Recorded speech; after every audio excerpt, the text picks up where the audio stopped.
bi mooy bi gën a retentissant mooy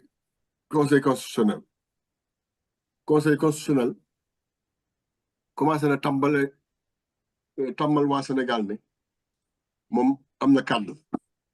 te kàddoom moo prépondérant commencé na tamit tàmbal Sénégal ne kàddoom mooy droit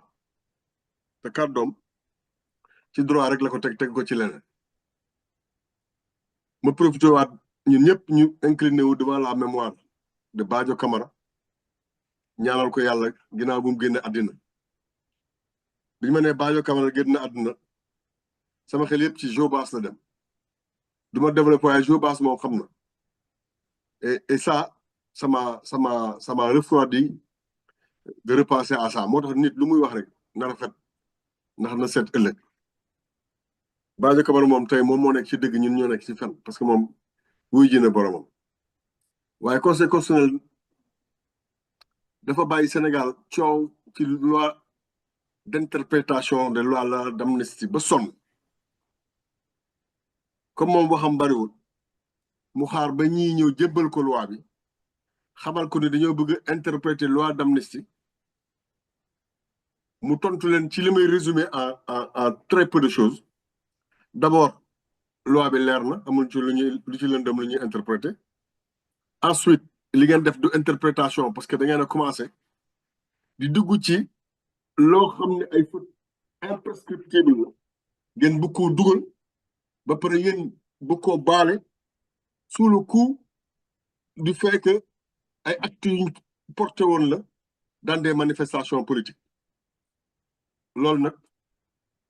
c'est anticonstitutionnel noonu laay résumé affaire bi delloowaat leen ginnaaw gi nag am na ay coow parce que affaire politique la xam nga politicien du daanu mbaa bu daanoo du takk suuf il faut mu am nu mu ko justifier c'est ça qui a justifié derrière que des gens aient voulu à Pastef nous faire croire que malgré tout loi bi c'est en leur faveur parce que ñoom ce qu'ils voulaient c'était leerlu que il peut poursuivre les gens yi fi def ay crime ak ay yu mel noonu comme si dans les débats à l'Assemblée nationale que nous tous nous avons suivis les gens ne leur ont pas rappelé ça comme si au moment de la loi d'amnistie Aïssata Tall Sall elle-même n'est pas allée au perchoir pour leur dire que de toute façon il y a des choses yoo xam ne si loi d'amnistie du ko mës a couvrir c'était tellement clair donc jaru woon coono gi ñu ci daj yëpp waaye li am solo mooy dëgg moo mujj te dëgg jib na léegi nag je ne sais pas qu'est-ce qui va se passer après est-ce que les gens auront suffisamment de cran pour abroger la loi d'amnistie ou est-ce qu'on va s'asseoir dessus et continuer de vivre parce que ci diggante bi gis nañ ne il y a eu des choses complexes puisque le premier ministre a publié luy wane ni moom am na non-lieu moom ak président de la République quelque chose d'assez bizarre parce que le président de la République n'étant pas justiciable au même titre que n'importe quel Sénégalais lambda ne peut pas bénéficier d'un non-lieu dans l'exercice de ses fonctions parce que day mel ni da nga koo jugé te moom kenn mënu koo jugé ci jamono bi mu nekk président ça encore c'est des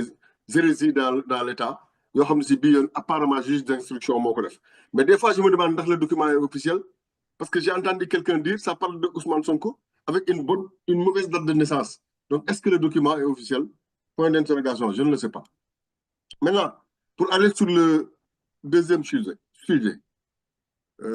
tu vas m'aider Bakary pour le deuxième sujet. C'est la requête de Alioune Tine là pour la rencontre. Voilà, c'est par rapport à Alioune Tine que moi je me plais à appeler. En tout cas son organisation, moi je l'ai toujours appelé Africa Ñàkk Jom Center. Pourquoi? Parce que j'ai l'impression que cette personne est un pyromane pompier qui ne vit que de problèmes au Sénégal. Qui n'existe que quand il pense que Sénégal salfaañoo ne ba moom on a besoin de lui pour faire la miniature et avoir les bons rôles. Mais ça, je l'ai toujours dit et toujours écrit sous le régime de Sall. Et temps yooyu waa Pastef ak ñi ànd ak Sonko kontaan nañ ci moom parce que li mu doon wax méngoo na ak ñoom li ñu bëggoon.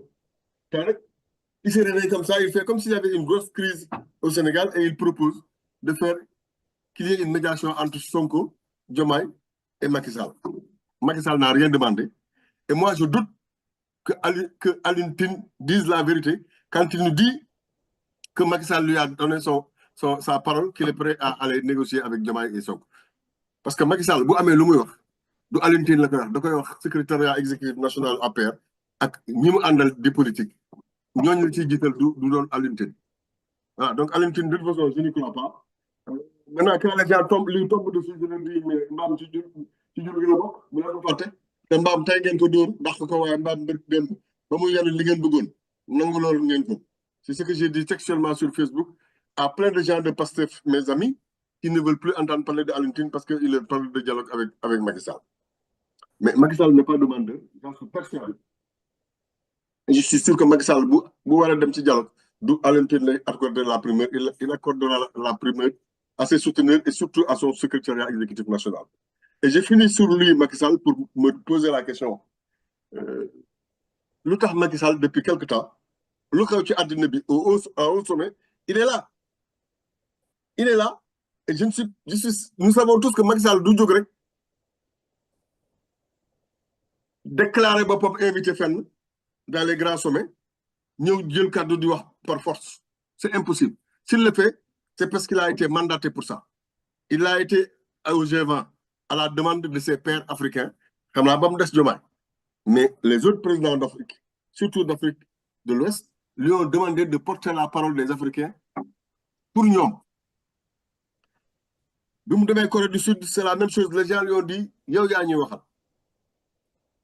Barki Dembo Ndiaye, au Maroc où se traitent généralement les affaires maritimes de notre sous-région. C'est Macky Sall qui a conduit les travaux et qui a animé cette conférence-là sur la sécurité maritime dans la sous-région. Eh bien, loolu dafa am lu mu tekki. Ma toftal ci ne rek jamono bi ñu koy jiiñ sàcc di wax ni dafa falsifier ay chiffres rek dafa def lii dafa def la Mo Ibrahim lii l'a recruté pour le mettre dans son conseil d'administration alors que xam nañ ni Mo Ibrahim c'est pas n'importe quoi bu leen xalaat soudanais yi kese xalaat leen ni pour que Mo Ibrahim puisse am pour mun a am retentissement bi muy am ak résonance bi mu am ci monde bi il faut que américains yi nangu ko il faut que européens yi nangu ko il faut que ce soit accepté un peu partout dans le monde parce que sinon mënul am li ñuy wax plume notation parce que jusqu'ici on ne connaissait que Standard & Poor's, on connaissait que Fitch et on connaissait que Moody's comme agence de notation internationale. Aujourd'hui, on peut compter aussi sur Mo Ibrahim te loolu c'est pas rien donc ñooñu bu ñu mënee xool te àddina bi dem jëli Macky Sall wax la am na lu mu tekki donc ñi fi nekk bëgg suul Macky Sall ba koo jiiñ sàcc ba koo jiiñ fen ba koo jiiñ randal xaalis loolu mooy seen tontu parce que les grands de ce monde savent lire l'histoire et su fekkee ne Macky Sall loolu ñu ko bëgg a taxal takk na ko je ne crois pas que lii di tegu ci kawam heure bi dina am. Voilà ce que je voulais dire de façon ramassée sur les 3 points d'actualité aujourd'hui pour dire que le Sénégal reste encore un pays démocratique, que les voyants sont encore ouverts, que la croissance escomptée, on ne l'a pas atteint, mais la croissance qui était indiquée avant même Macky Sall di fi jóge pour 2025, c'était 10%. Ces 10% sont passés à 0,8, mais nous sommes quand même, et nous restons l'une des croissances les plus élevées du monde, si ce n'est pas la croissance la plus élevée. Alors que xam nañ ne benn facteur de production yokkul Sénégal xam nga lu mu tekki barigo soo xasee tegu ci mbartal soo ko poussé mu dem soo ko poussé mu dem. Donc ça veut dire quoi? Ça veut dire que les leviers qui ont été posés jusqu'ici sont bons et que li ma waxoon fii yàggul ne le Sénégal est sur une bonne trajectoire et qu'il faut juste continuer. Loolu moo xew ba tey je le réitère encore aujourd'hui pour dire que le gouvernement de Sonko et de Diomaye a beaucoup de chance de réussir sur ce même travail génn ci affaire chasse aux sorcières ak règlement de compte. Voilà ce que j'avais envie d'apporter comme contribution sur ce premier tour de parole sur les 3 sujets.